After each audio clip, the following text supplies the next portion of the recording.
നമ്മുടെ ചിഹ്നം ഇന്ന് അത്യന്തം വാശിയേറിയ പോരാട്ടം നടക്കുന്ന ആലപ്പുഴയിലാണ്. മറുപടി പറയും. നിങ്ങൾ അങ്ങോട്ടും ഇങ്ങോട്ടും സംസാരിച്ചു. നിങ്ങൾ ഇരിക്കേ. സംസാരിച്ചപ്പോൾ ഞാൻ ഇടപെട്ടില്ല.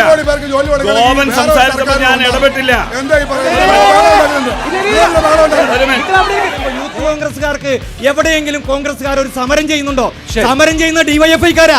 ഇന്ത്യ സഖ്യം അധികാരത്തിൽ വന്നാൽ 3 മാസത്തിനകം ഈ 30 ലക്ഷം ആളുകൾക്ക് ജോലി കൊടുക്കും. 1100 രൂപയ്ക്ക് ഇപ്പൊ വിൽക്കുമ്പോ ആ പെണ്ണുമുള്ളയാണ് ഇവിടെ. ശോഭാ സുരേന്ദ്രൻ പെണ്ണ് തന്നെയാ, ഒരു സംശയം വേണ്ട. നിങ്ങൾ ഇരിക്കൂ. അതിനൊക്കെ മറുപടി പറയാൻ നല്ല ഭാഷയുണ്ട്. പക്ഷെ ഒരു തെരഞ്ഞെടുപ്പ്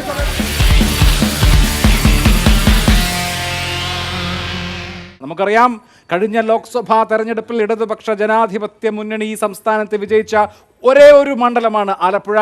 ആ കനൽ തരിയാണ് കഴിഞ്ഞ 5 വർഷം പാർലമെന്റിൽ ഉണ്ടായിരുന്ന CPM-ന്റെ കേരളത്തിലെ ഏക പ്രതിനിധി. ഇത്തവണ KC വേണുഗോപാൽ എന്ന കോൺഗ്രസ് നേതൃനിരയിലെ ഹെവി വെയ്റ്റിനെ, മുൻ MP-യെ ഇറക്കി കളം പിടിക്കാൻ, തിരിച്ചു പിടിക്കാൻ കോൺഗ്രസ് ഒരുങ്ങുമ്പോൾ അത്യധികം തീക്ഷ്ണമായ മത്സരം ഉറപ്പാണ്. ഒപ്പം ശോഭാ സുരേന്ദ്രനെ ഇറക്കുക വഴി ഒരു ത്രികോണ മത്സരം BJP കൂടി ക്രിയേറ്റ് ചെയ്തു. അങ്ങനെ സംസ്ഥാനം എന്നല്ല, രാജ്യം ഉറ്റുനോക്കുന്ന ഒരു തെരഞ്ഞെടുപ്പ്. കോൺഗ്രസിന്റെ സർവശക്തനായ സംഘടനാ general secretary KC Venugopal, sitting MP AM Arif, Shobha Surendran വിജയിച്ചാൽ കേരളത്തിൽ നിന്നുള്ള വനിതാ കേന്ദ്രമന്ത്രി എന്നാണ് BJP നൽകുന്ന വാഗ്ദാനം. ഇങ്ങനെ ഇത്ര ശക്തമായ ഒരു മത്സരം നടക്കുന്ന മണ്ഡലം ഇക്കുറി കേരളത്തിൽ ഇല്ല എന്ന് തന്നെ പറയാം. ഈ ആലപ്പുഴയുടെ മണ്ണിൽ നമ്മുടെ ചിഹ്നം ആരംഭിക്കുമ്പോൾ എന്നോടൊപ്പം ശ്രീ R രാഹുൽ CPM-നെ, LDF-നെ പ്രതിനിധീകരിച്ച് ശ്രീ അനിൽ ബോസ്, അദ്ദേഹം കോൺഗ്രസിനെ, UDF-നെ പ്രതിനിധീകരിച്ച് ശ്രീ MV ഗോപകുമാർ, BJP-യുടെ ജില്ലാ അധ്യക്ഷൻ, അദ്ദേഹം NDA പ്രതിനിധീകരിക്കുന്നു. നമുക്ക് രാഹുലിൽ നിന്ന് തന്നെ തുടങ്ങാം. രാഹുൽ, ഞാൻ നേരത്തെ ഇൻട്രൊഡക്ഷനിൽ പറഞ്ഞതുപോലെ ഏക കനൽത്തരിയാണ്. ആ കനൽത്തരിയെ വെള്ളമൊഴിച്ച് കെടുത്തും എന്നാണ് നിങ്ങളുടെ എതിർ മുന്നണികൾ പറയുന്നത്. ടെൻഷൻ ഉണ്ടോ? ആരിഫ് വന്നതിന് ശേഷമാണ് ആലപ്പുഴയിൽ ഏറ്റവും പ്രധാനപ്പെട്ട ആലപ്പുഴ ബൈപ്പാസ് യാഥാർത്ഥ്യമായത്. മറ്റൊന്ന്, ആലപ്പുഴ സൂപ്പർ സ്പെഷ്യാലിറ്റി ഹോസ്പിറ്റലാക്കി മെഡിക്കൽ കോളേജ്. 57 കോടി രൂപ സംസ്ഥാന ഗവൺമെന്റാണ് നീക്കിവെച്ചത്. തീരദേശ റെയിൽവേ പാത ഇരട്ടിപ്പിക്കൽ ഏറ്റവും പ്രധാനപ്പെട്ട ആലപ്പുഴയുടെ ആവശ്യമായിരുന്നു. KC വേണുഗോപാലും AK ആന്റണിയും കൊടിക്കുന്നിൽ സുരേഷും വയലാർ രവി ഇരുന്നപ്പോൾ പോലും നടക്കാത്ത കാര്യം ആരിഫ് വന്നതിന് ശേഷം ഇടപെട്ട് 2660 കോടി രൂപ മാറ്റി. ആലപ്പുഴക്കാർ ആരിഫിനെ തെരഞ്ഞെടുക്കുമെന്നാണ് LDF പറയുന്നത്. കുറച്ച് കാര്യങ്ങൾ മാത്രമാണ് ഞാൻ സൂചിപ്പിച്ചത്. ശരി, കോൺഗ്രസിനെ സംബന്ധിച്ച് ഒരു തോൽവി അഫോർഡ് ചെയ്യാൻ കഴിയില്ല. കാരണം KC വേണുഗോപാൽ നിങ്ങളുടെ ദേശീയ നേതൃനിരയിലെ 2-മനോ 3-മനോ ഒക്കെയാണ്, സംഘടനാ ജനറൽ സെക്രട്ടറിയാണ്. അദ്ദേഹം LDF-ന്റെ സിറ്റിംഗ് സീറ്റിൽ മത്സരിക്കുന്നു. നിങ്ങൾ പോലും പ്രതീക്ഷിക്കാതെ വളരെ ശക്തിയായ ഒരു സ്ഥാനാർത്ഥിയെ BJP ഇറക്കുന്നു. ഒരു ടെൻഷൻ നിറഞ്ഞ കാലഘട്ടത്തിലൂടെയാണോ കടന്നു പോകുന്നത് കോൺഗ്രസ് പ്രവർത്തകർ ഇവിടെ? വളരെ സുരക്ഷിതമായ ഭൂരിപക്ഷത്തോടുകൂടി ശ്രീ KC വേണുഗോപാൽ ആലപ്പുഴ പാർലമെന്റിൽ നിന്ന് വിജയിക്കും. 1 ലക്ഷം വോട്ടിന് മുകളിൽ ശ്രീ KC വേണുഗോപാൽ വിജയിച്ചിരിക്കും. ആ കാര്യത്തിൽ ഒരു തർക്കവും വേണ്ട. ഇപ്പം ബൈപ്പാസിൻ്റെ കാര്യം പറഞ്ഞു. അദ്ദേഹം പറഞ്ഞ ഒരു കാര്യത്തോട് ഞാൻ യോജിക്കുന്നു. നമ്മൾ എതിർക്കുമ്പോഴും വസ്തുതകളെ അംഗീകരിച്ച് മുന്നോട്ട് പോകണം. ബൈപ്പാസിൻ്റെ അവസാനഘട്ട ഉദ്ഘാടനം നടക്കുമ്പോൾ ഇവിടുത്തെ MP എന്ന് പറയുന്നത് നിലവിലെ MP-യാണ്. അന്ന് KC വേണുഗോപാൽ MP അല്ല, അദ്ദേഹം മത്സരിച്ചിരുന്നില്ല, അദ്ദേഹം തോറ്റുപോയതുമല്ല. ഇന്ത്യയിൽ ആദ്യമായി ഒരു തീരദേശ ഹൈവേ, എലിവേറ്റഡ് ഹൈവേ, അത് സാക്ഷാത്കരിക്കുന്നതിന് വേണ്ടി ഇദ്ദേഹം അംഗീകരിച്ചാലും അംഗീകരിച്ചില്ലെങ്കിലും ആദ്യമായി ആലപ്പുഴയിൽ നിന്ന് ഒരു ഡെലിഗേഷൻ കേന്ദ്രമന്ത്രിയായിരുന്ന കമൽനാഥാണ് ഇതിന് അനുമതി കൊടുക്കുന്നതിൻ്റെ ആദ്യ നടപടിക്രമം. അദ്ദേഹത്തിൻ്റെ അടുത്ത് പോകുമ്പോൾ ശ്രീ KC വേണുഗോപാലിനൊപ്പം ആലപ്പുഴയിലെ അന്നത്തെ DCC പ്രസിഡന്റും മുൻ MLA-യുമായ A ഷുക്കൂറിനൊപ്പം വേറൊരാളും കൂടി ഉണ്ടായിരുന്നു. ഇവരുടെ പാർട്ടിയുടെ നേതാവ് ചിത്തരഞ്ജൻ. ഫോട്ടോ വേണേൽ ഞാൻ അയച്ചു തരാം. ഇത് കേൾക്കൂ. ആദ്യത്തെ റൗണ്ടിലേ ഉള്ളൂ ഇത്.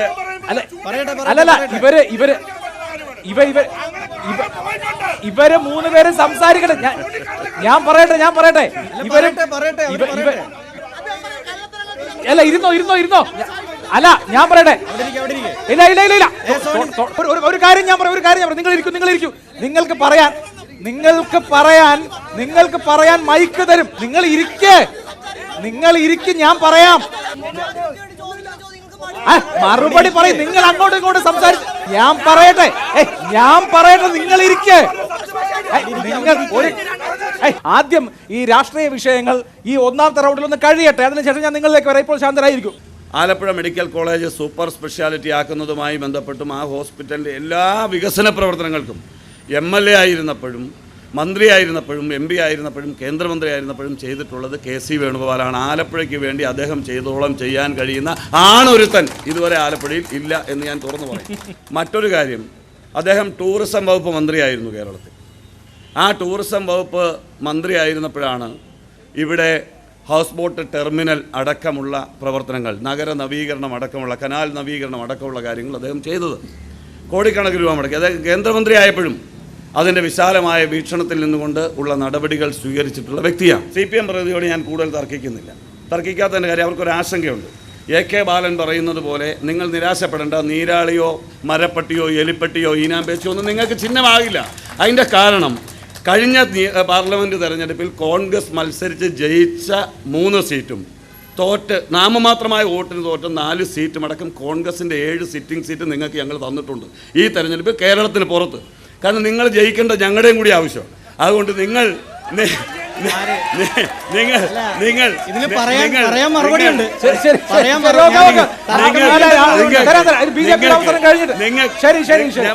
ഞാൻ എന്റെ അവസരം വരുമ്പോ പറയാൻ തർക്കം വരേണ്ടതുകൊണ്ട് ഞാൻ പറഞ്ഞോട്ടെ. ആലപ്പുഴ എന്നുള്ളത് നിങ്ങളുടെ A ക്ലാസ് മണ്ഡലം ആയിരുന്നില്ല മുമ്പ്. ശോഭാ സുരേന്ദ്രൻ വരുന്നു, ഒരു തരത്തിൽ വേറൊരു തരത്തിലുള്ള ഒരു പ്രതീക്ഷയും മറ്റു കാര്യങ്ങളൊക്കെ ജനറേറ്റ് ചെയ്യപ്പെടുന്നു. അതിനോട് പൂർണ്ണമായി ഒപ്പം ഇവിടുത്തെ എല്ലാ പ്രവർത്തകരും ഉണ്ടോ? അങ്ങനെ ഇല്ല എന്നൊക്കെ പല തരത്തിലുള്ള കഥകളാണ് രാഷ്ട്രീയ ഉപശാലകളിൽ. കഥകൾ ഉണ്ടാക്കാൻ CPM-നും കോൺഗ്രസിനും കഴിഞ്ഞ് വേറെ ആരെങ്കിലും ഉണ്ടോ കേരളത്തിൽ? അവരാണല്ലോ കഥ സൃഷ്ടിക്കുക. ഇപ്പം കാര്യങ്ങൾ വ്യക്തമല്ലേ? ശോഭാ സുരേന്ദ്രനെതിരെ മത്സരിക്കുന്നത് ഇടതും വലതും ഒന്നിച്ചാണ് എന്ന് വളരെ വ്യക്തമായില്ലേ? അപ്പോൾ അക്ഷരാർത്ഥത്തിൽ ഇവരെന്താ ചെയ്യുന്നത്? കേരളത്തിലെ ജനങ്ങളെ വിഡ്ഢികളാക്കുകയാണ്. കേരളത്തിലെ ജനങ്ങളെ വഞ്ചിക്കാൻ ആലപ്പുഴയിലെ ജനങ്ങൾ അനുവദിക്കില്ല. ഈ 2 മുന്നണികൾക്കുമെതിരായിട്ടുള്ള ശക്തമായ ജനവികാരമാണ് ഈ തെരഞ്ഞെടുപ്പിൽ കാണുന്നത്. കേരളത്തിലെ സ്ത്രീ സമൂഹത്തിൻ്റെ നേതൃത്വം കൊടുക്കുന്ന ഉജ്ജ്വലയായിട്ടുള്ള സ്ഥാനാർത്ഥി, നിരവധി സമര പോരാട്ടങ്ങളിലൂടെ കേരളത്തിലെ ജനങ്ങളുടെ പ്രതീക്ഷയായിട്ടുള്ള ശ്രീമതി ശോഭാ സുരേന്ദ്രൻ ആലപ്പുഴയിൽ നിന്ന് വൻപിച്ച ഭൂരിപക്ഷത്തിൽ ജയിക്കുമെന്നുള്ള കാര്യത്തിൽ ഞങ്ങൾക്കൊരു സംശയമില്ല. ആലപ്പുഴ ബൈപ്പാസ് 45 വർഷം ഇവർ ഓരോ തെരഞ്ഞെടുപ്പിലും ലോകസഭയിലും നിയമസഭയിലും ആലപ്പുഴ ബൈപ്പാസ് ഞങ്ങൾ പൂർത്തിയാക്കുമെന്ന് പറഞ്ഞ് വാർത്ത സൃഷ്ടിച്ച് ഫ്ലെക്സ് വെച്ച് വോട്ട് പിടിച്ചവരാണ്. ചരിത്രമൊന്നും ആലപ്പുഴയിലെ ജനങ്ങൾ മറക്കില്ല. എന്നിട്ട് അവസാനം എങ്ങനെയാണ് ബൈപ്പാസ് ഉണ്ടായത്? ബൈപ്പാസിനും പണ്ട് കല്ലിട്ടുണ്ടായിരിക്കും. പക്ഷേ 45 വർഷം ജനങ്ങളെ വഞ്ചിച്ച് വോട്ട് പിടിച്ചവർ നരേന്ദ്രമോദി സർക്കാർ അധികാരത്തിൽ വന്നതിന് ശേഷമാണ് അത് യാഥാർത്ഥ്യമായത്. ബൈപ്പാസ് 45 മാസം എടുത്തില്ല. നരേന്ദ്രമോദി സർക്കാരും നിതിൻ ഗഡ്കരിയും അധികാരത്തിലെത്തിയപ്പോൾ അത് യാഥാർത്ഥ്യം. ഇപ്പൊ പറയാം അവരാണ് തീർപ്പിച്ചത്. എന്തൊരു മണ്ടത്തരം! ഞാൻ പറയട്ടെ സഹോദര, ഞാൻ പറയട്ടെ, വയറോളജി ഇൻസ്റ്റിറ്റ്യൂട്ട് സ്പെഷ്യാലിറ്റി ബ്ലോക്ക് ഇതൊക്കെ യാഥാർത്ഥ്യമാക്കിയ നരേന്ദ്രമോദി സർക്കാരാ. ഇവർക്ക് എന്നാ പണി? ഇവരുടെ പണി എന്താ? 8 കാലി മമ്മൂഞ്ഞിനെ പോലെ ഡൽഹിയിൽ ചെല്ലും. എന്നിട്ട് 2-3 MP സോഡിക്കുന്ന സുരേഷ്, ഇവിടെ ആരിഫ്, 2 പേരും കൂടെ പോകും. അവിടെ ചെന്നിട്ട് എന്തെങ്കിലും വല്ല പ്രസ്താവനയോ വല്ലതും അവിടെ ഗവൺമെൻറ് ഓർഡറോ അല്ലെങ്കിൽ അതിൻ്റെ ഒരു കോപ്പി തപ്പിയെടുക്കും. നേരെ ആലപ്പുഴ വന്ന് പ്രസ് മീറ്റ് വിളിക്കുക. പ്രസ് മീറ്റ് ഞങ്ങൾ ഇതെല്ലാം ചെയ്തിട്ടുണ്ട്, ഞങ്ങൾ ഇതെല്ലാം വന്ദേ ഭാരത് മുടക്കാൻ, വന്ദേ ഭാരത് ട്രെയിൻ മുടക്കാൻ വേണ്ടി മറ്റുള്ള വണ്ടിയുടെ ട്രെയിൻ വൈകുന്നു എന്ന് പറഞ്ഞ് വാർത്ത ഉണ്ടാക്കിയവരാ. അത് കയറി സമരം ചെയ്തവരാ ഇവിടുത്തെ ഇടതുപക്ഷക്കാർ. എന്തൊരു നാണക്കേട്! ആലപ്പുഴയെ അവഗണിക്കാൻ ശ്രമിക്കുന്നു. കിഴക്കിൻ്റെ വെനീസ് എന്നറിയപ്പെട്ടിരുന്ന ആലപ്പുഴ ഇന്നെന്താ സ്ഥിതി? KSRTC ബസ് സ്റ്റാൻഡിൽ ഒരു മൂത്രപ്പരയില്ല.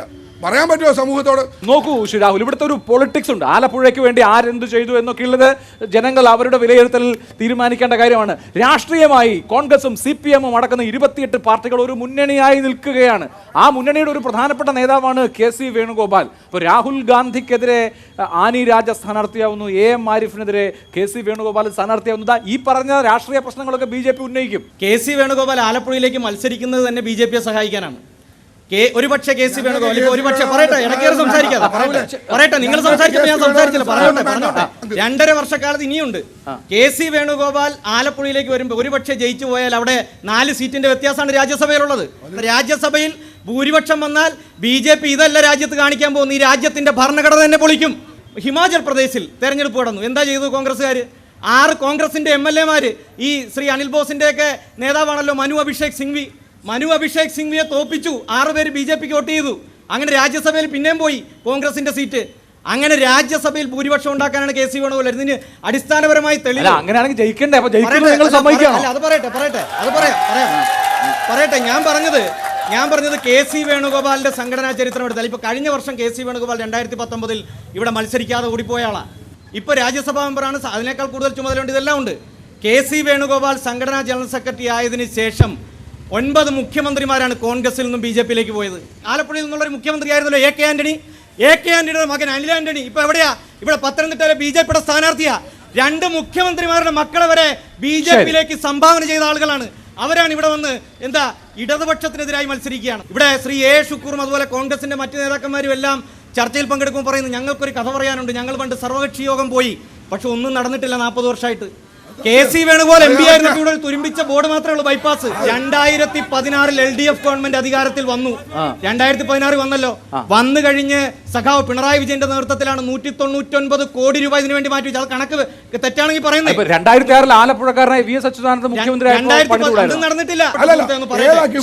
പറയട്ടെ, ഇവിടെ മുഖ്യമന്ത്രിയെ ദേശീയപാത വികസനം യാഥാർത്ഥ്യമായാൽ മുഖ്യമന്ത്രി പിണറായി വിജയനെ അംഗീകരിക്കാമെന്ന് ഫേസ്ബുക്ക് പോസ്റ്റ് ഇട്ടത് ഇവരുടെ സംസ്ഥാന പ്രസിഡന്റ് K. സുരേന്ദ്രനാണ്.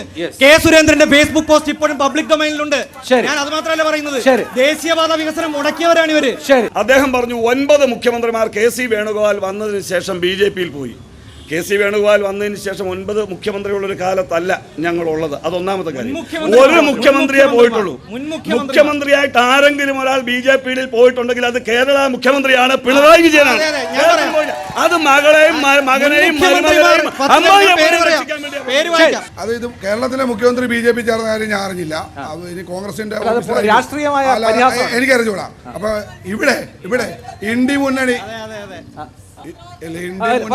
മുന്നണി ഇന്ത്യ മുന്നണി കേരളത്തിൽ വെളി മാത്രമല്ല, നമ്മൾ നിൽക്കുന്ന ആലപ്പുഴ ഇന്ത്യ മുന്നണി. നിങ്ങൾ പറയാം ഞങ്ങൾ ഇന്ത്യ മുന്നണി എന്നാ പറയുന്നത്. സൗകര്യം ഉണ്ട് കേട്ടാ മതി. ഇന്ത്യ മുന്നണി ആലപ്പുഴയിൽ ഞാൻ ഈ ചോദിക്കാൻ ഉത്തരം പറ. ഞാൻ ഈ പറയുന്നതിന് ഉത്തരം പറ. ആലപ്പുഴ ജില്ലയിലെ കോടന്തുരുത്ത് പഞ്ചായത്തും ആലപ്പുഴ ജില്ലയിലെ ചെങ്ങന്നൂർ നിയോജകമണ്ഡലത്തിലെ പാണ്ടനാട് പഞ്ചായത്ത്, ആലപ്പുഴ ജില്ലയിലെ ചെങ്ങന്നൂർ നിയോജകമണ്ഡലത്തിലെ തിരുവമ്മിട്ടൂർ പഞ്ചായത്ത്, ആലപ്പുഴ ജില്ലയിലെ ചെങ്ങന്നൂർ നിയോജകമണ്ഡലത്തിലെ ചെന്നിത്തല പഞ്ചായത്ത്, ഇവിടെ 4 സ്ഥലത്ത് BJP-യെ മാറ്റി നിർത്താൻ നിങ്ങൾ ഒന്നിച്ചല്ല ഭരിക്കുന്നത് എന്ന് പറയാൻ ധൈര്യമുള്ള കോൺഗ്രസിൻ്റെയോ CPM-ൻ്റെയോ നേതാക്കന്മാർ ഇവിടെ ഉണ്ടോ? എന്നിട്ട് നിങ്ങൾ സംസാരിക്കണം. ഭാരതത്തിലെ എല്ലാ രാഷ്ട്രീയ പാർട്ടിയിൽ നിന്നും നിരവധി നേതാക്കന്മാർ BJP ചേരുകയാണ്. നിരവധി നേതാക്കന്മാർ. ഒന്നും പേടിക്കണ്ട, ഞാൻ പറയാം ചേച്ചി, ഞാൻ പറയുന്നു കേക്ക് ചേച്ചി, പ്ലീസ് കേക്കു. ഹബീബ്പൂരിലെ CPM-ന്റെ MLA 2000 മുതൽ 2009 വരെ MLA ആയിരുന്ന ശ്രീമതി ഖഗേൻ മുർമു ഇന്ന് BJP-യിൽ ചേർന്ന് മാൾട്ട എന്ന UP-യിലെ മാൾട്ടയിലെ BJP MP ആണ്. മഹൂജ ഖാത്തൂർ 2001-ലും 2006-ലും നിയമസഭാ തെരഞ്ഞെടുപ്പിൽ ബംഗാളിലെ പ്രതികരിച്ച് MLA ആയ CPM MLA ഇന്ന് BJP-യുടെ ന്യൂനപക്ഷ മോർച്ചയുടെ അവിടുത്തെ സംസ്ഥാന വൈസ് പ്രസിഡന്റാണ്. അതേപോലെ CPM-ലെ ത്രിപുര MLA നിലവിൽ BJP-യുടെ വാക്കപ്പ് ബോർഡ് മെമ്പർ ചെയർമാനാണ്. അവരുടെ പേര് മൊഹബർ അലി എന്നാണ്. ഇതൊക്കെ CPM-ന്റെ നേതാക്കന്മാരാണ്. ഇങ്ങനെ നേതാക്കന്മാരെല്ലാം ഇന്ന് BJP വരുന്നു. അതിനെന്താ കുഴപ്പം? ഭാരതത്തെ സംരക്ഷിക്കാൻ ഈ രാഷ്ട്രത്തോട് സ്നേഹമുള്ള ഒരു രാഷ്ട്രീയ പാർട്ടി, ആ പാർട്ടിയിലേക്ക് എല്ലാ പാർട്ടിയിൽ നിന്ന് വരുന്നു. ഞങ്ങൾ അവരെ സ്വീകരിക്കും. നിങ്ങളുടെ കൂടെ ഇരുന്നപ്പോൾ അവരെല്ലാം നല്ലതാണ്. BJP വരുമ്പോൾ അവർ മോശമാണെന്ന് പറയുന്നത് അത് അല്പത്തരമാണ്. ഒരു വർഷം 2 ലക്ഷത്തിലധികം തൊഴിൽ കൊടുക്കുമെന്ന് പറഞ്ഞുകൊണ്ടാണ് BJP ഗവൺമെന്റ് വന്നത്. 2 കോടി തെറ്റിപ്പോയി, ശരിയാണ്. അതുപോലെ തന്നെ CPO റാങ്ക് ലിസ്റ്റിലുള്ള പാവപ്പെട്ട യുവാക്കൾ ഇന്നും സെക്രട്ടേറിയറ്റിന് മുന്നിൽ സമരത്തിലാണ്. CPM-ന് എന്താണ് ഈ 2 കാര്യത്തിലും യുവാക്കൾക്ക് തൊഴിൽ കൊടുക്കുന്ന കാര്യത്തിൽ മറുപടി പറയാനുള്ളത്? ശരി, കഴിഞ്ഞ ജൂലൈ മാസം വരെയുള്ള 6 മാസത്തെ കാലത്ത് കണക്കെടുത്താൽ 15,146 നിയമനങ്ങൾ കേരളത്തിലെ PSC വഴി നടത്തി. ഇവിടെ BJP ഭരിക്കുന്ന ഗുജറാത്ത് 1120 നിയമനങ്ങളെ നടന്നിട്ടുള്ളൂ. ഉത്തർപ്രദേശ് 2800. ഞാൻ പറഞ്ഞത് അല്ല പറയാം. PSCയുടെ വെബ്സൈറ്റ് ഉണ്ട്. PSCയുടെ വെബ്സൈറ്റ് ഉണ്ട്. ഇവിടെ ആന്ധ്ര 170 നിയമനം, ആസാം 167 CPO നിയമനവുമായി ബന്ധപ്പെട്ട് CPO നിയമനം തന്നെ ഇവിടെ കേരളത്തിൽ അല്ല പറയട്ടെ പോലീസ് അല്ല, എല്ലാ ഫോഴ്സിന്റെ റാങ്ക് ലിസ്റ്റിന്റെ കാലാവധി 1 വർഷമാണ്. നിലവിൽ നിയമിച്ചിട്ടുള്ളത് 3648 പുരുഷ പോലീസുകാർ, 614 വനിതാ പോലീസുകാർ, 439 SC/ST വിഭാഗത്തിൽ നിന്നുള്ള പോലീസുകാർ. അങ്ങനെ 5000-ലധികം വരുന്ന നിയമനങ്ങൾ ഇതുവരെ നടന്നു. 319 ഇപ്പോൾ നോട്ടിഫിക്കേഷൻ വന്നു. 319 പേർക്ക് ഇനിയും അഡ്വൈസ് മെമ്മോ അയക്കുന്നു. അങ്ങനെ ഈ റാങ്ക് ലിസ്റ്റ് തീരുന്നതിന് മുമ്പ് 5000-ലധികം വരുന്ന നിയമനങ്ങൾ CPO റാങ്ക് ലിസ്റ്റ് നടത്തി. നിങ്ങൾ കണക്ക് പരിശോധിക്കും. കണക്കിനോട് ഞാൻ പറയാം. ഈ യൂത്ത് കോൺഗ്രസ്സുകാർ ചോദിക്കേണ്ട ഒരു ചോദ്യം, 2 കോടി തൊഴിലവസരങ്ങൾ എന്ന് പറഞ്ഞ് അധികാരത്തിൽ വന്ന ഗവൺമെന്റ് ഇപ്പോൾ 10 വർഷമായി. 2 കോടി പോയിട്ട് റെയിൽവേയിൽ ഇപ്പോൾ 10 ലക്ഷത്തോളം നിയമനങ്ങൾ മാത്രമേ ഉള്ളൂ. 13.5 ലക്ഷം ആളുകൾ ജോലിയെടുത്തിരുന്ന ഇന്ത്യൻ റെയിൽവേയിൽ 10 ലക്ഷത്തോളം തൊഴിലാളികൾ മാത്രമേ ഉള്ളൂ. 3.5 ലക്ഷം ഒഴിഞ്ഞു കിടക്കാണ്. BSNL ഇവിടെ നിങ്ങൾ തൊട്ടപ്പുറത്ത് ഇവിടെ നടന്നു പോയാൽ BSNL കാണാം. BSNL ഓഫീസ് അടച്ചുപൂട്ടിയിട്ടിരിക്കുകയാണ് ഈ ആലപ്പുഴയിൽ. അങ്ങനെ പൊതുമേഖലാ സ്ഥാപനങ്ങൾ പറയട്ടെ, പൊതുമേഖലാ സ്ഥാപനങ്ങളെല്ലാം സ്വകാര്യവൽക്കരിക്കുകയും രാജ്യത്ത് തൊഴിൽ ചോദിച്ചു രാജ്യത്ത് തൊഴിൽ നൽകാതിരിക്കുകയും ചെയ്യുമ്പോൾ യൂത്ത് കോൺഗ്രസ്സുകാർക്ക് എവിടെയെങ്കിലും കോൺഗ്രസ്സുകാർ ഒരു സമരം ചെയ്യുന്നുണ്ടോ? സമരം ചെയ്യുന്ന DYFIക്കാരാ. അതാണ് ഞാൻ ഇവിടെ സൂചിപ്പിക്കുന്നത്. ശരി, എവിടെ ചെയ്യുന്നത് പറ.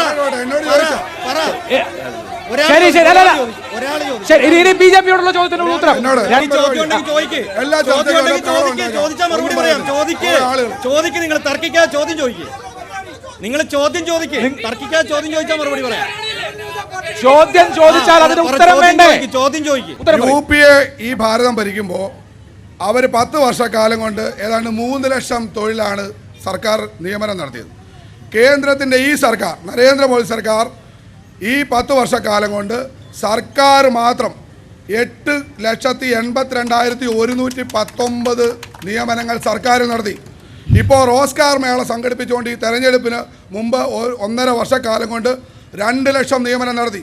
കേന്ദ്ര സർക്കാർ ലക്ഷ്യം വെച്ചത് ഇവിടുത്തെ യുവാക്കളെ യുവതികളെല്ലാം സർക്കാരിൻ്റെ ഈ ചട്ടക്കൂട്ടിൽ നിന്ന് സർക്കാരിൻ്റെ തുച്ഛമായ ശമ്പളത്തിൽ ജോലി ചെയ്യാൻ വേണ്ടിയല്ല.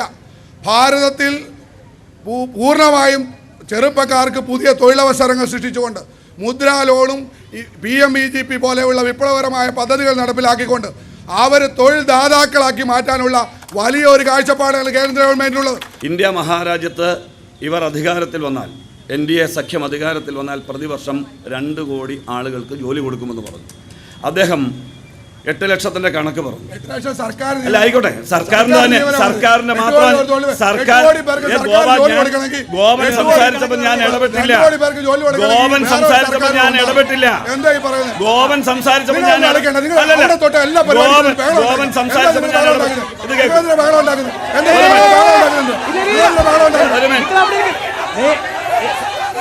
എല്ലാ പരിപാടിക്കും വേണം ഉണ്ടാക്കുന്നത്. നേതാക്കൾ സംസാരിക്കട്ടെ.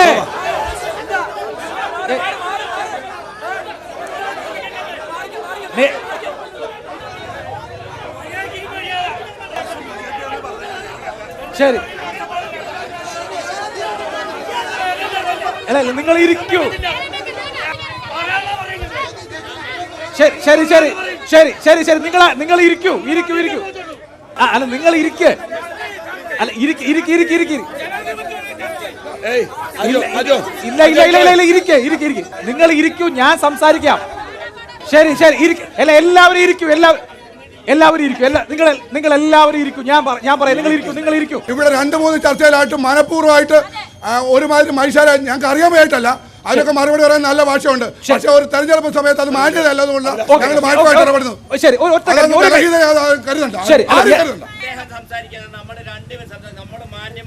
ശരി ഇരിക്കും. ശരി, അല്ല നിങ്ങൾ ഇരിക്കെ. എന്തായാലും ഇരിക്കെ. ശരി. തെരഞ്ഞെടുപ്പിൽ മാനിഫെസ്റ്റോയിൽ പ്രതിവർഷം 2 കോടി ജോലി കൊടുക്കും സർക്കാർ സർവീസിൽ എന്ന് പറഞ്ഞുകൊണ്ടാണ് ഈ മുന്നണി വോട്ട് പിടിച്ചത്. താങ്കൾ തന്നെ ഇപ്പോൾ പറഞ്ഞ കണക്ക് നിങ്ങൾ കേട്ടല്ലോ, ഞാൻ പറയണ്ട. പക്ഷേ ഇപ്പോൾ ഈ തെരഞ്ഞെടുപ്പിലേക്ക് പോകുമ്പോൾ ലഭ്യമാകുന്ന വിവരങ്ങൾ അനുസരിച്ച് രേഖാപരമായ തെളിവുകളുടെ അടിസ്ഥാനത്തിൽ ഞാൻ പറയുന്നു, ഈ 10 വർഷത്തിനകം 30 ലക്ഷം റിട്ടയർമെൻറ്റ് വേക്കൻസികൾ കേന്ദ്ര സർക്കാരിൽ ഒഴിഞ്ഞു കിടക്കുകയാണ്. കോൺഗ്രസ് അല്ലെങ്കിൽ ഇന്ത്യ സഖ്യം മുന്നോട്ട് വയ്ക്കുന്ന മാനിഫെസ്റ്റോയിൽ ഞങ്ങൾ വെച്ചിരിക്കുന്ന ഏറ്റവും പ്രധാനപ്പെട്ട കാര്യം, ഇന്ത്യ സഖ്യം അധികാരത്തിൽ വന്നാൽ 3 മാസത്തിനകം ഈ 30 ലക്ഷം ആളുകൾക്ക് ജോലി കൊടുക്കും. അതിൽ 15 ലക്ഷം വനിതകൾക്കും 15 ലക്ഷം പുരുഷന്മാർക്കും ജോലി കൊടുക്കുമെന്നാണ് പറഞ്ഞിരിക്കുന്നത്. അങ്ങനെ കൊടുക്കാൻ കഴിയുമെന്ന് പറയുന്നത് 30 ലക്ഷം ഒഴിവുകൾ ഉള്ള കണക്ക് ഞങ്ങളുടെ കയ്യിൽ ഔദ്യോഗികമായിട്ടുള്ളത് കൊണ്ടാണ്. രണ്ടാമത്തെ കാര്യം, ഇവിടെ ദേശീയപാത വികസനം ആയി ബന്ധപ്പെട്ട് ഒരുപാട് കാര്യങ്ങൾ ഇവർ രണ്ടുപേരും പറഞ്ഞു. എൻ്റെ ചോദ്യം, ദേശീയപാത വികസന അതോറിറ്റി നിലവിൽ വന്ന വർഷം എന്നാണെന്നറിയാമോ? ആരാണ് അന്നത്തെ ഇന്ത്യൻ പ്രധാനമന്ത്രി എന്ന് നിങ്ങൾക്കറിയാമോ? ആദ്യമായി 24 മീറ്റർ മുതൽ അങ്ങോട്ട് എത്ര വേണമെങ്കിലും കൺസെൻ്റ് ഉണ്ടെങ്കിൽ വീതി കൊടുക്കാൻ കഴിയുന്ന റോഡ് ഉണ്ടാക്കാനുള്ള പദ്ധതി ദേശീയ ഉപരിതല ഗതാഗത വകുപ്പിൽ കൊണ്ടുവന്ന പ്രധാനമന്ത്രിയുടെ പേരറിയാമോ? നിങ്ങൾക്ക് പറയാൻ പറ്റില്ല. രാഹുൽ പറയാമെങ്കിൽ ഞാൻ ഈ പണി ഇവിടെ നിർത്തിയേക്കാം. ആരാണ് പ്രധാനമന്ത്രി? ആരാണ് കൊണ്ടുവന്നത്? ഞാൻ ഈ പണി ഇവിടെ നിർത്താം. എൻ്റെ പൊതുപ്രവർത്തനം നിർത്തിയേക്കാം. രാഹുൽ പറയാൻ ചോദ്യോത്തര പങ്ക്തിയല്ല. അല്ല, ഒരു കാര്യം, ചോദ്യോത്തര പങ്ക്തിയല്ല. നിങ്ങൾക്ക് ചോദ്യം ചോദിക്കാൻ ഞാൻ മൈക്ക് തരാം. അല്ല, ആ ചോദ്യമല്ല ഇവിടെ ചോദിക്കുന്നത്. ആർക്കും നിയമം കൊണ്ടുവരാം, പ്രഖ്യാപനം നടത്താം, ശരി. തള്ളിടാം. അതോറിറ്റി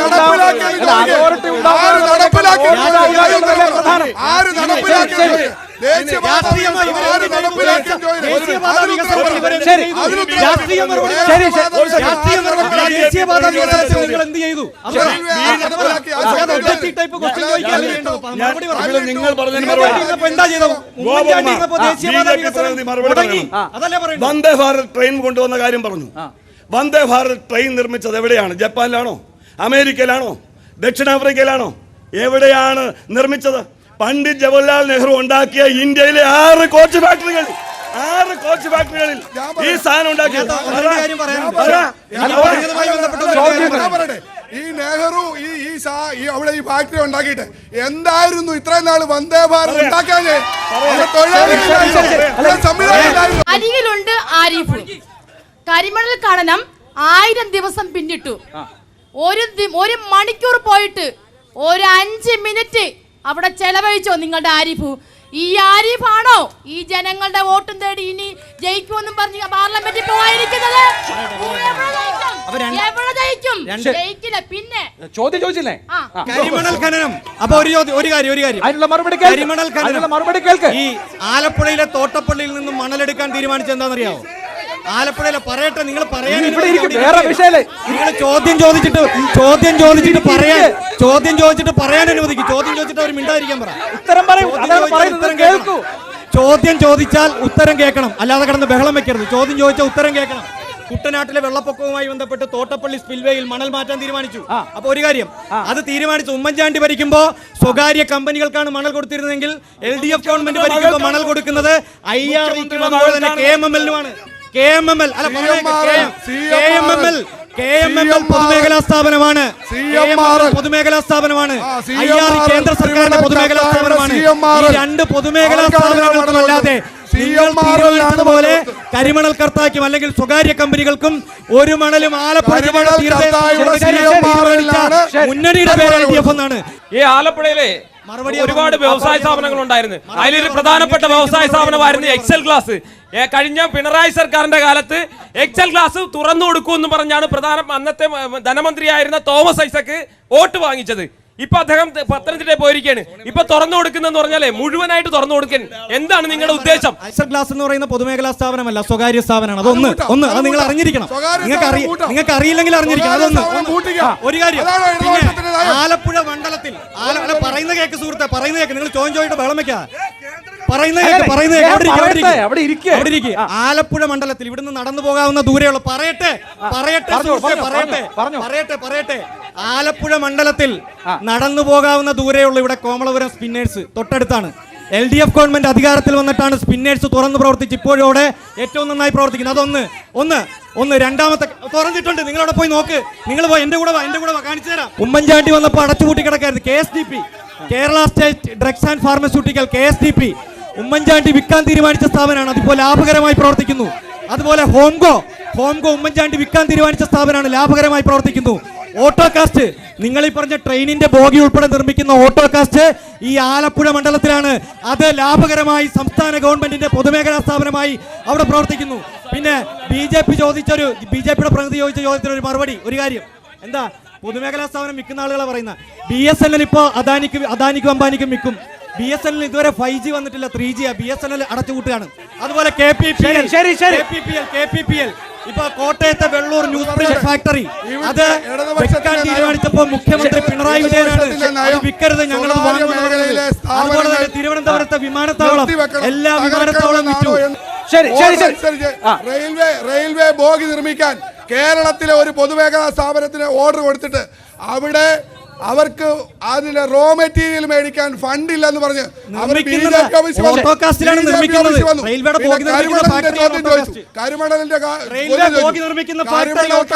ഡയറിയിൽ PVRCOC എന്നാണുള്ളത്. PVRCOC ഇതാരാ? കരിമണൽ കർത്തയുടെ ഡയറിക്കകത്ത് PVOC എല്ലാം ഉണ്ട്. അവിടെ BJPക്കാരില്ല. കരിമണൽ കർത്തയുടെ പണം വാങ്ങി പുട്ടടിച്ചിട്ട്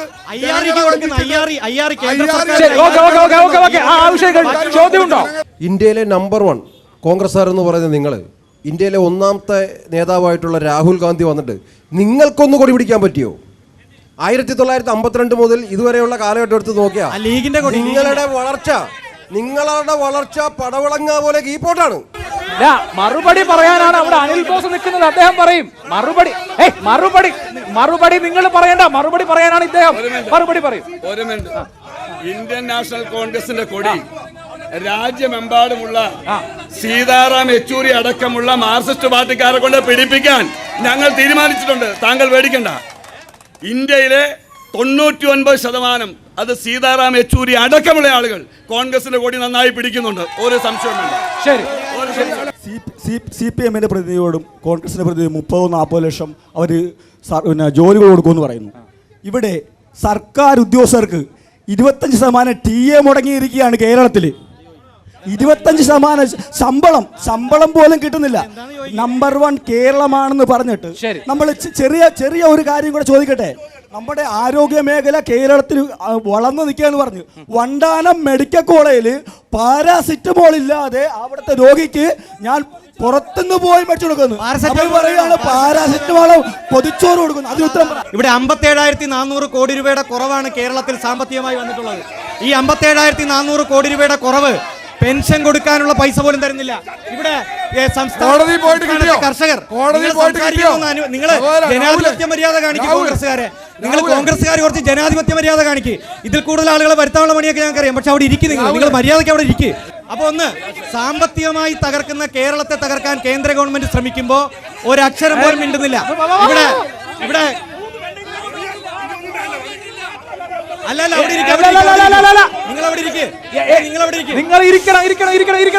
കോൺഗ്രസ്സുകാർ ബഹളം വെക്കാതെ അവിടെ ഇരിക്കും. നിങ്ങൾ പറയുന്നത് കേൾക്കാനുള്ള ഒരു സന്മനസ് കാണിക്കും. ചർച്ച തുടങ്ങിയതല്ലേ ഉള്ളൂ. എന്തെല്ലാം കാര്യങ്ങളുണ്ട് പറയാൻ. ഇരിക്കവിടെ ഇരിക്കെ. നിങ്ങൾക്ക് ചോദ്യം ചോദിക്കാനും അഭിപ്രായം പറയാനൊക്കെ മൈക്ക് തരാം.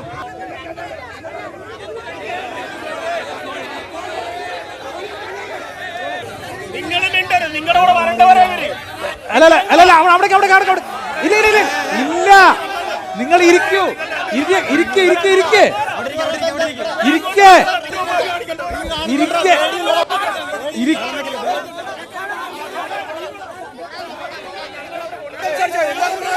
നിങ്ങൾ ഇരിക്കുന്നേ.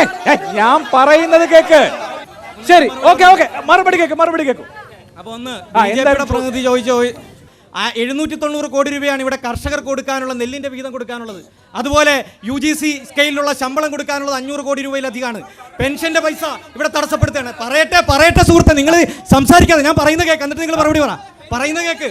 ഇപ്പോ കോൺഗ്രസ്സുകാർക്ക് BJP-ക്കാർ ചോദിക്കുന്ന ചോദ്യത്തിന് പൊള്ളുന്നത് കോൺഗ്രസ്സുകാർക്കാ പൊള്ളുന്നത്. ഇവിടെ കേരളത്തിലെ സാമൂഹ്യക്ഷേമ പെൻഷൻ തടസ്സപ്പെടുത്താൻ BJP ബോധപൂർവമായി ശ്രമിച്ചതിന്റെ ഭാഗമായാണ് പെൻഷൻ കമ്പനി നിർത്തലാക്കിച്ചത്, പെൻഷൻ കൊടുക്കാതിരിക്കാൻ. പക്ഷേ അതിനെല്ലാം മറികടന്ന് 3 മാസത്തെ പെൻഷൻ ഇപ്പൊ ഗഡുവായിട്ട് കൊടുത്തു. കേന്ദ്രം കേരളത്തെ ഞെരുക്കുന്നു എന്ന് പറയാൻ തുടങ്ങിയിട്ട് കുറെ കാലമായി. ഇവര് എപ്പോഴും പറഞ്ഞ നെല്ലിന്റെ വിലയെപ്പറ്റി ഞാൻ ഒരു ചെറിയ കാര്യം പറഞ്ഞു.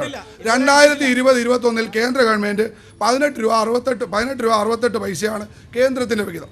കേരള സർക്കാരിന്റെ 8 രൂപ 80 പൈസ. 2021 ആയപ്പോൾ 21-22 ആയപ്പോൾ 19 രൂപ 40 പൈസ കേന്ദ്ര ഗവൺമെൻറ്റായി. കേരളം 8 രൂപ 80 പൈസയായി. അത് കഴിഞ്ഞ് 2022-23 ആയപ്പം കേന്ദ്രം 20 രൂപ 24 പൈസയായിട്ട് കൂട്ടി. കേരളം 7 രൂപ 89 പൈസയായിട്ട് കുറച്ചു. 23-24 ആയപ്പോൾ കേന്ദ്രം 21.83 പൈസയാക്കി. കേന്ദ്രം 6.37 കുറച്ചു. ഇവിടെ യഥാർത്ഥത്തിൽ നെല്ലിന് കർഷകന് 30 രൂപ 63 പൈസ കിട്ടണം. കേരളത്തിൽ 28 രൂപ 29 പൈസ കിട്ടുന്നുള്ളൂ. കേന്ദ്രം എപ്പോഴൊക്കെ താങ്ങുവില വർദ്ധിപ്പിക്കുന്നു, ആ നെല്ലിന്റെ കിലോയ്ക്ക് വർദ്ധിപ്പിക്കുന്നു, അപ്പോഴൊക്കെ കേരളം താർത്ത് കർഷകരെ വഞ്ചിച്ചു. കോടതി പോയിട്ട് ഒരു പൈസയും കേരളത്തിന് കൊടുക്കാനില്ല എന്ന് ബാലഗോപാലൻ പറഞ്ഞു. ബാലഗോപാലിനെക്കാളും ഈ കാര്യത്തിൽ ഗ്രാഹ്യം രാഹുലിനുണ്ടോ? 2 കോടി ജനങ്ങൾക്ക് യുവജനങ്ങൾക്ക് തൊഴിൽ കൊടുക്കുമെന്ന് പറഞ്ഞ അധികാരത്തിൽ നിങ്ങൾ കയറി. കേരളത്തിൽ SSCയുടെ ഒരു കംപ്ലൈന്റ് അതോറിറ്റി കേരളത്തിൽ എവിടെ ഉണ്ട്? ഇത് എക്സാം യുവജനങ്ങൾക്ക് എഴുതാൻ പറ്റിയില്ലെങ്കിൽ എങ്ങനെ അവരിത് സെൻട്രൽ ഗവൺമെന്റിലേക്ക് എത്തിക്കും? അവർക്ക് SSC സ്റ്റാഫ് സെലക്ഷൻ കമ്മീഷൻ, ഞാൻ എഴുതാൻ പോയിട്ട് എനിക്ക് എന്നെ കണക്ക് തന്നെ 20ഓളം പിള്ളേർക്ക് എഴുതാൻ പറ്റാത്തൊരു സാഹചര്യം ഉണ്ട്. അന്നത്തെ പത്രത്തിൽ കൊടുത്ത പത്രവാർത്ത ഉൾപ്പെടെ ഇവിടെ ഉണ്ട്. ഇത് പോലും പരിഹരിക്കാൻ പറ്റാത്ത BJP ഗവൺമെന്റ് യുവജനങ്ങൾക്ക് എങ്ങനെ തൊഴിൽ കൊടുക്കുമെന്ന് ചോദിക്കുന്നത്. നിങ്ങൾ പരീക്ഷയ്ക്ക് എഴുതാൻ ഒന്നും ഈ സമയത്തിന് എന്ന് കാണത്തില്ല, അല്ലെ ഓൺലൈൻ രജിസ്റ്റർ ചെയ്താണ്. അതിന് കേന്ദ്ര ഗവൺമെന്റിന് കുറ്റം പറഞ്ഞിട്ട് ആ ഒരു കാര്യം. ഈ രാജ്യത്ത് മുഴുവൻ പേര് എഴുതുന്ന പരീക്ഷയ്ക്ക്, ഈ രാജ്യത്തെ മുഴുവൻ ജനങ്ങൾ എഴുതുന്ന പരീക്ഷയ്ക്ക് അങ്ങനെ കോടതിയിൽ പോകാൻ എന്താ? നിങ്ങൾക്ക് ഒരു പരീക്ഷ എഴുതാൻ കഴിഞ്ഞില്ലെങ്കിൽ കോടതിയെ സമീപിക്കാത്ത എന്തുകൊണ്ട്? അങ്ങനെ കോടതി നിങ്ങൾക്ക് അനുവാദം തരത്തില്ലേ? ചുമ്മാ മണ്ടത്തരം പറയുന്നത്.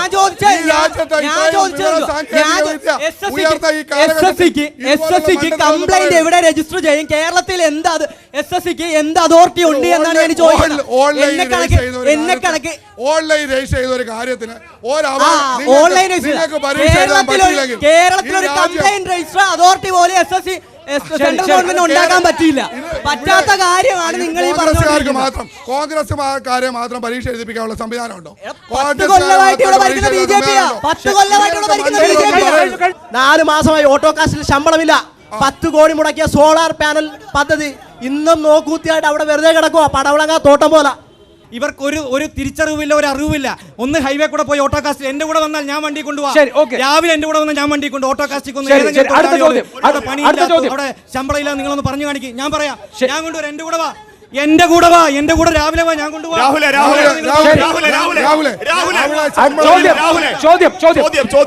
ആ വെല്ലുവിളി ഏറ്റെടുക്കാൻ ഞാൻ തയ്യാറാണ്. ഓട്ടോ ഇല്ല, ഇപ്പൊ വരാം. ഇപ്പൊ എന്റെ ചെലവിൽ നിങ്ങളെ അങ്ങോട്ട് ഓട്ടോ കാസ്റ്റ് ശമ്പളം കിട്ടാത്തവരെ ഞാൻ കാണിച്ചു നിങ്ങൾക്ക്. നിങ്ങൾ എന്റെ കൂടെ പിന്നെ ഇവിടെ അനിലേട്ടൻ ചോദിച്ചു. ഇവിടെ അനിലേട്ടൻ പറഞ്ഞു കഴിഞ്ഞ നരേന്ദ്രമോദി സർക്കാരിന്റെ കാലത്ത് തൊഴിൽ കൊടുത്തതിന്റെ കണക്കൊക്കെ പറഞ്ഞു. അതിനൊപ്പം നിങ്ങൾ 30 ലക്ഷം അധികാരത്തിൽ വന്നാൽ 30 ലക്ഷം തൊഴിൽ കൊടുക്കുമെന്ന് അനിലേട്ടനോട് പറഞ്ഞു. കഴിഞ്ഞ മൻമോഹൻ സിംഗ് സർക്കാരിന്റെ കാലഘട്ടത്തിൽ കഴിഞ്ഞ 10 വർഷം മൻമോഹൻ സിംഗ് ഭരിച്ച 10 വർഷം എത്ര പേർക്ക് നിങ്ങൾ കേന്ദ്ര ഗവൺമെന്റിൽ നിയമനം കൊടുത്തു നിങ്ങൾക്ക് പറയാൻ പറ്റും? നിങ്ങൾ 35 UPA ഗവൺമെന്റ്, അത് തന്നെ മൻമോഹൻ സിംഗിന്റെ ഗവൺമെന്റ് കാലഘട്ടത്തിൽ 10 വർഷം നിങ്ങൾ എവിടെ കൊടുത്തു? നിങ്ങൾ കൊടുത്തത് 2,53,000 പേർക്ക് മാത്രമാണ്. ഈ ഒരു കുഞ്ഞു ചർച്ചയിൽ, കേരളത്തിലെ ആലപ്പുഴ ഒരു കുഞ്ഞു ചർച്ചയെ പോലും തമ്മിലടിക്കുന്നത് നിങ്ങൾ ഒറ്റ മുന്നണിയായി എങ്ങനെയാണ് നിങ്ങൾ ഭരണം നടത്താൻ പോകുന്നത്? ശരി, അനിൽ ബോസിനോട് ചോദ്യം, അദ്ദേഹത്തിന്റെ ഉത്തരം. ഞങ്ങൾ മാനിഫെസ്റ്റോ നിങ്ങൾ പറഞ്ഞ കണക്ക് ഞാൻ അംഗീകരിച്ചു, എനിക്ക് തർക്കമില്ല.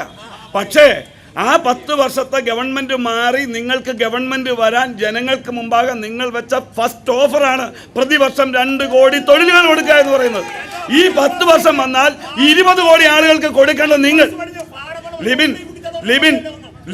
ലിബിൻ സംസാരിച്ചപ്പോൾ ഞാൻ കേട്ടു, മറുപടി പറയാം.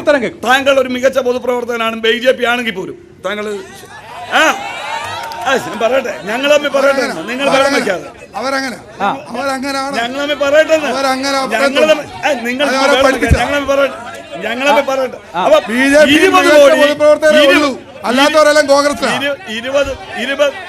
കോടി ആളുകൾക്ക് നിങ്ങൾ ജോലി കൊടുക്കണം. ആ നിങ്ങളുടെ കാലയളവിൽ 30 ലക്ഷം ഒഴിവുകൾ, റിട്ടയർമെന്റ് വേക്കൻസികൾ, താൽക്കാലികമല്ല, പിൻവാതിലല്ല, മറ്റൊന്നുമല്ല, ഡയറക്റ്റ് വേക്കൻസികൾ 30 ലക്ഷം കിടക്കുന്നു.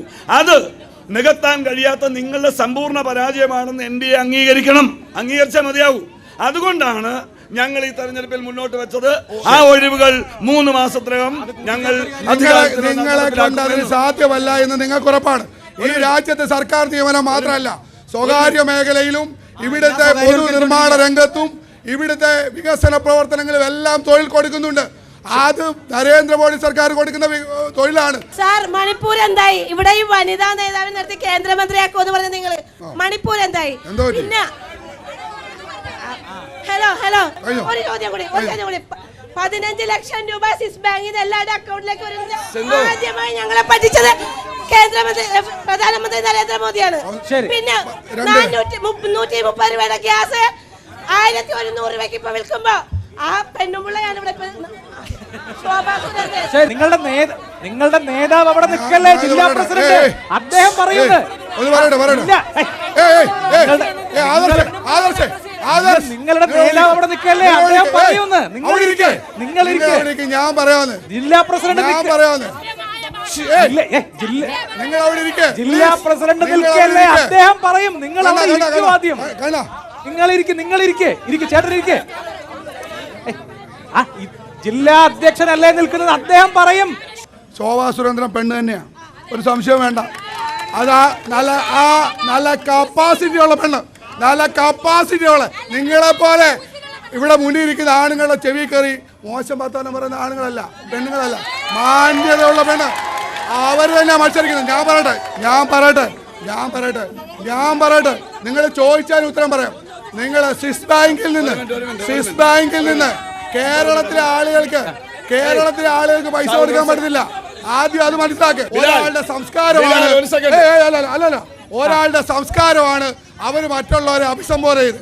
നമ്മൾ നല്ല മോശം വർത്താനം പറഞ്ഞ ആളുകളെ അഭിസംബോധന ചെയ്യും. അത് അവരുടെ സംസ്കാരമാണ്. നമ്മൾ പ്രതികരിക്കേണ്ട കാര്യമില്ല. ഈ ചാനൽ ചർച്ച കാണുന്ന സാധാരണക്കാരായ ജനങ്ങളുണ്ട്. KC വേണുഗോപാൽ വെടിപൊട്ടുമെന്ന് അറിയുമ്പോൾ സ്വാഭാവികമായി ഉണ്ടാകുന്ന വികാരമാണ്. നിങ്ങളത് മനസ്സിലാക്കുക. നിങ്ങളതിന് ഇവിടെ നമ്മളൊന്നും പ്രതികരിക്കണ്ട.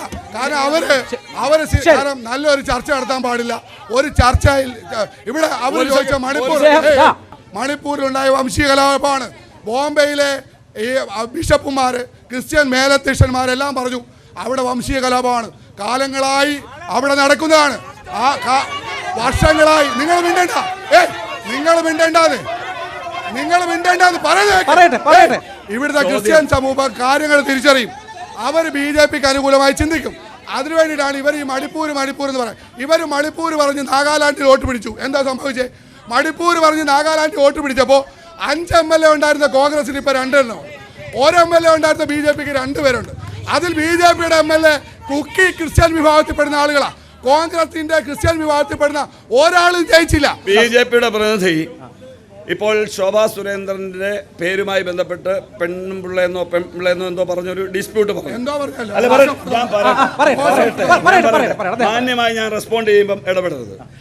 അവരുടെ ഭാഗത്തുനിന്ന് വന്നിട്ടുള്ളത് നിങ്ങൾക്ക് വിഷമം ഉണ്ടാക്കിയിട്ടുണ്ടെങ്കിൽ ഒരു കുഴപ്പമില്ല. അവർക്ക് വേണ്ടി ഞാൻ ഖേദം പ്രകടിപ്പിക്കും. നമ്പർ 1. ഇനി സെക്കൻഡ്, പക്ഷേ അതുകൊണ്ട് അവരുടെ പക്ഷേ അവരുടെ ചോദ്യത്തിന് ഉത്തരം നിങ്ങൾ പറയണം. 1131 രൂപ ഗ്യാസിന് വിലയുണ്ടായപ്പോൾ 400 രൂപയിൽ കിടന്ന സമയത്ത് സിലിണ്ടർ തലയിൽ വെച്ച് സമരം ചെയ്ത ശോഭാ സുരേന്ദ്രൻ എവിടെ? ഇന്നത്തെ സമരം ചെയ്യാൻ എന്നാ ചോദ്യം. അത് നിങ്ങൾ ഉത്തരം പറ. അത് മാത്രമല്ല ശ്രീ ശോഭാ സുരേന്ദ്രൻ കഴിഞ്ഞ ദിവസം പരാതി കൊടുത്തതായിട്ട് പത്രങ്ങളിൽ വാർത്ത വന്നു.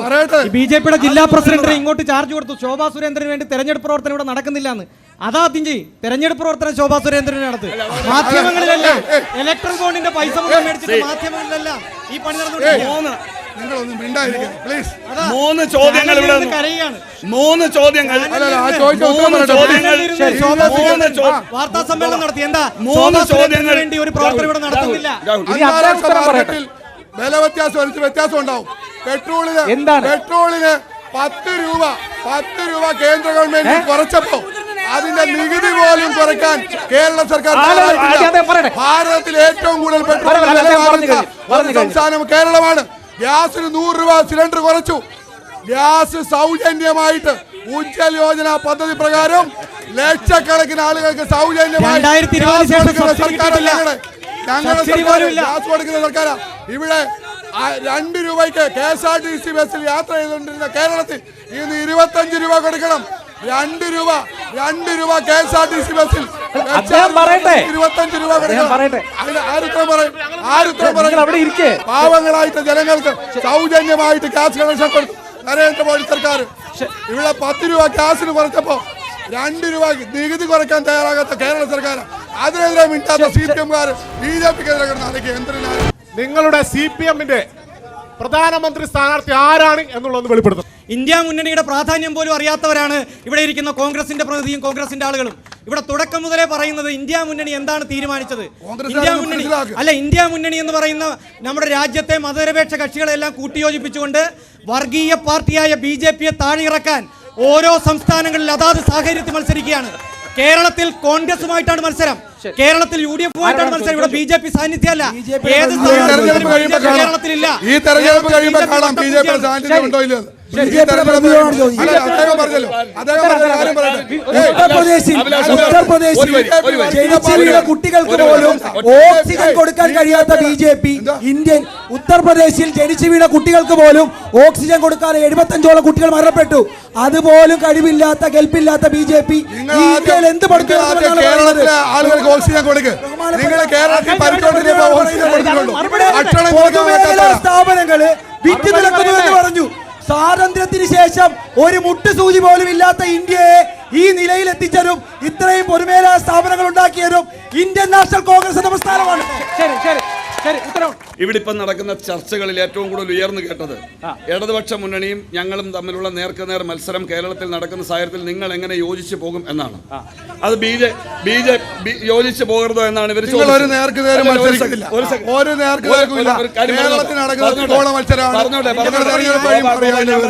ഞാൻ പറഞ്ഞോട്ടെ. ഇന്ത്യ സഖ്യം ഇന്ത്യയിൽ മത്സരിക്കുന്നു.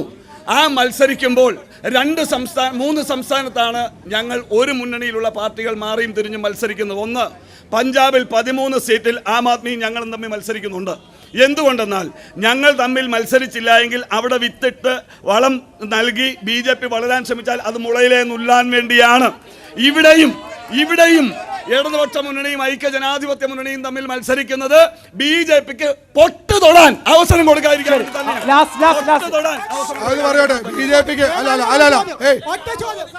BJPക്ക് പൊട്ട് തൊടുന്ന കാര്യമാണ്. കോൺഗ്രസും CPM-ഉം ഒരു കാലത്ത് രാജ്യത്തിന്റെ പ്രധാനമന്ത്രിയാകുമെന്ന് CPM പ്രതിനിധി രാജ്യത്തിന്റെ പ്രധാനമന്ത്രിയാകുമെന്ന് പറഞ്ഞിരുന്ന ഒരു പാർട്ടിയാണ് CPM. ഈ രാജ്യത്ത് ബഹുഭൂരിപക്ഷം സ്വാതന്ത്ര്യാനന്തര ഭാരതം ബഹുഭൂരിപക്ഷം ഭരിച്ച പാർട്ടിയാണ് കോൺഗ്രസ്. ഉപ്പ് വച്ച കലം പോലെ രണ്ട് പാർട്ടിയും ഇല്ലാതായി. കഴിഞ്ഞ തെരഞ്ഞെടുപ്പിന് ശേഷം CPM-ന് ഓട്ടോറിക്ഷയിൽ പോകാനും കോൺഗ്രസിന് ട്രാവലിൽ പോകാനുമുള്ള ആളുണ്ടായിരുന്നു. ഈ തവണ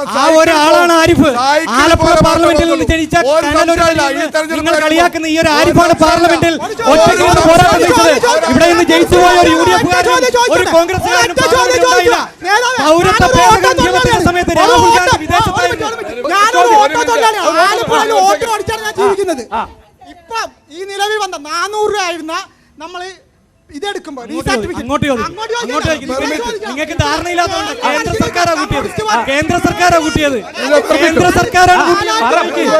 ഓട്ടോയുടെ പെർമിറ്റ് അല്ല,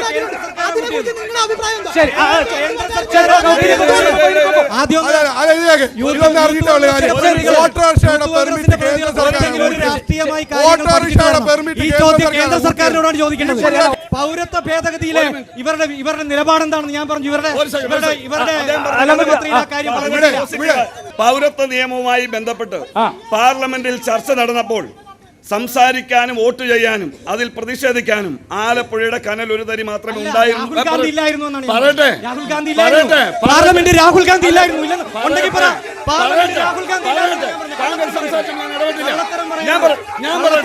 രാഹുൽ ഗാന്ധി ഇല്ലായിരുന്നു.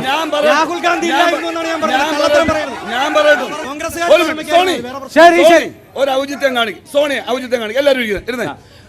ഇദ്ദേഹം പറഞ്ഞു പൗരത്വ നിയമവുമായി ബന്ധപ്പെട്ട് ഇനി രാഹുൽ ഗാന്ധി പാർലമെന്റിൽ ആ സമയത്ത് ഉണ്ടായില്ല എന്ന് വെച്ചു. ഞാൻ അംഗീകരിക്കാം, വാദത്തിന് വേണ്ടി അംഗീകരിക്കാം. എന്റെ ചോദ്യം രാഹുലിനോട് നേർക്കുനേർ എന്റെ ചോദ്യം, ഇന്ത്യൻ പാർലമെന്റിൽ CPM-ന് എത്ര MP-മാരുണ്ട്? 3 MP-മാരുണ്ടോ? ആര് വോട്ട് ചെയ്യുമ്പോൾ ബാക്കി 2 പേരെ ഇവിടെ കടലിൽ ഞാൻ പോയിരിക്കുമായിരുന്നോ? 6 പേർ വോട്ട് ചെയ്തതിൽ ഒരേ ഒരു മലയാളി ആരിഫാണെന്നാണ് ഞാൻ പറഞ്ഞത്. ശരി. Okay thank you. എന്തായാലും ആലപ്പുഴയിൽ വളരെ ശക്തമായ ഒരു ത്രികോണ മത്സരമാണ് നടക്കുന്നത് എന്ന് നമുക്ക് ഈ ചർച്ചയിൽ നിന്ന് തന്നെ വ്യക്തമാണ്. എൻ്റെ എല്ലാ പാനലിസ്റ്റുകൾക്കും വളരെ നന്ദി, നിങ്ങൾക്കും വളരെ നന്ദി. Thank you very much. ഇന്ന് നമ്മുടെ ചിഹ്നം ആലപ്പുഴയിൽ അവസാനിക്കുന്നു. Good night.